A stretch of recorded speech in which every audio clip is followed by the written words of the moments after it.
Hello, everybody, and welcome to another episode of A Bunch of Blank Paper. In today's episode, we're going to talk about the hows and the whys. I'm going to be more specific in a bit. Before we start, I'd just like to remind you that if you like what you hear, you can subscribe to the podcast and also check my website out, kostakalogiros.com. Yeah, I know my name is a bit strange and difficult for people outside Greece, but if you check the info of the podcast, you will see the website there.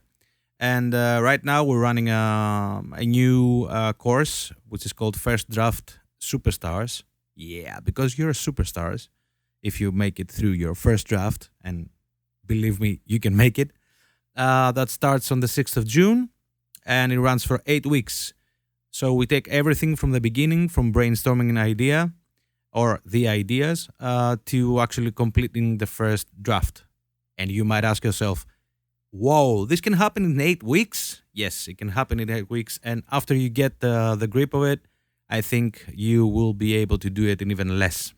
So, enough with the intro, let's dive right in. I'm going to be starting telling you one thing first. Stop worrying about the how. And what do I mean by that?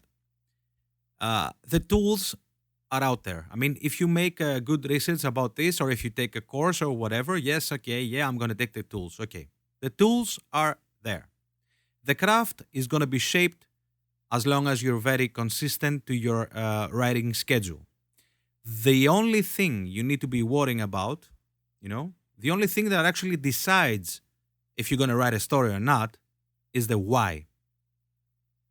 Take a little moment and think about that. Why do I need to write this? Why do I need to write this now? Why do I want to write this? It's the same thing that your characters need or want. I need to write it because of this. I want to write it because of that. If you don't have a why, then you cannot proceed to the how. So it's a completely opposite, my English again, procedure. Yes. You start with the why. You find out the why. Why am I burning inside? Why do I need to say this story? Why? I mean, if you ask me now, I need to write a story about George Floyd, the African American that died from a police officer, actually murdered by a police officer in the States. Okay, you ask yourself, why do I need it? Why do I need to write this? And also, if you add to this sentence the now, it's actually even more important. Why do I need to write this now? And why do I want to write this now? Don't worry about the how, this will come later.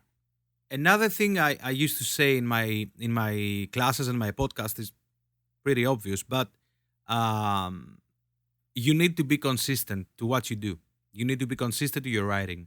Just be there every day, show up every day, be very ready, and keep writing. That's the only thing you need to do. Just keep writing.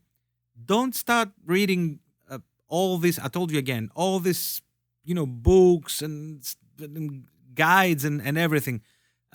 Okay, they have some information. They might have some important information, but this is technical stuff. This is about your craft. So the only thing you should be doing is just reading, listening to music, watching movies, reading screenplays. This is the only thing you need to be doing. Writing every day is the most important advice that I got also in many workshops that I was attending as a student in the past, and all these things. And it's also the same advice that I give to all my students. Write every day. Be there every day. And this is the only way that you're going to be writing and shaping your craft. Okay, books are okay. All the other things are okay. But if you're there every day, and if you're really writing about something that you can't stop thinking about, or that actually is so exciting to you, or you feel so mad about, or you feel so happy about, then everything will fall in its place. Now, another thing that's really important for me, the first work that I'm doing in my mind is to have a clear picture of how this story starts and most importantly, how it ends.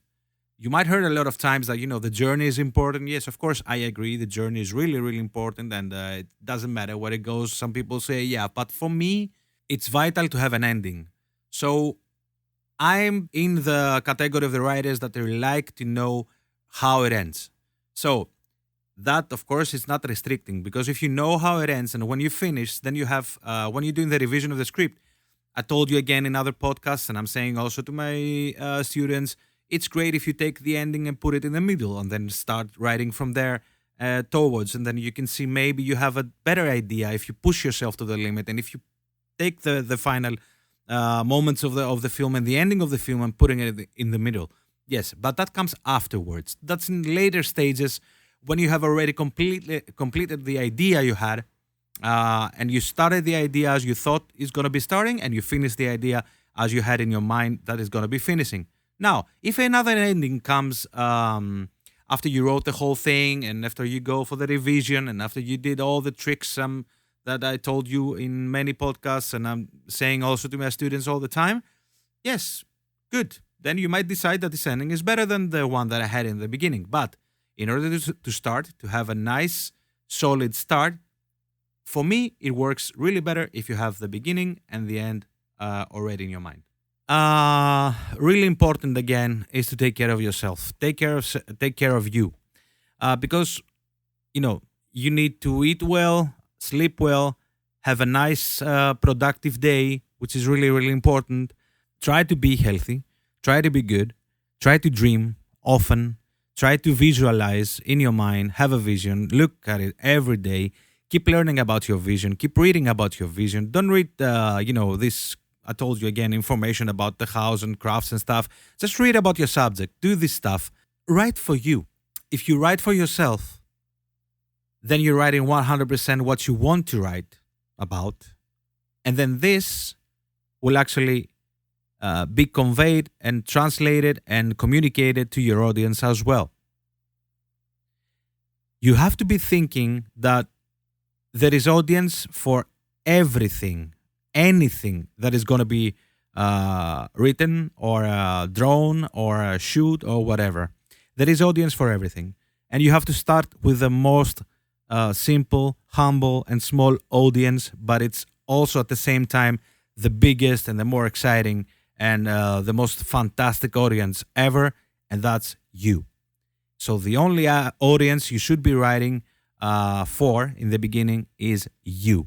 Write for yourself, and then everything will be communicated to your audience as well. So that was it for today. A very small episode, but I just wanted to focus on these things that I hear from my students so many times, that they're so preoccupied about finding the way, the hows of writing a screenplay. How is a scene formatted? How is this being done? How the characters are gonna be put in the script in a way that's gonna be working? How the dialogue is working better? And what is the rhythm and the pace and the tempo? Don't care about that at all. Just focus on the why you want to write this story now, why it is so important to you now, and trust your instinct. Always trust your instinct and everything will go just fine. So that was it for today. I hope you enjoyed it. And if you like my material, just subscribe, share, spread the word. First Draft Superstars is running now on the 6th of June. It starts next Saturday, which is so fascinating and exciting. And thank you very much for your support and love. Bye-bye and see you in the next episode. Have a wonderful day.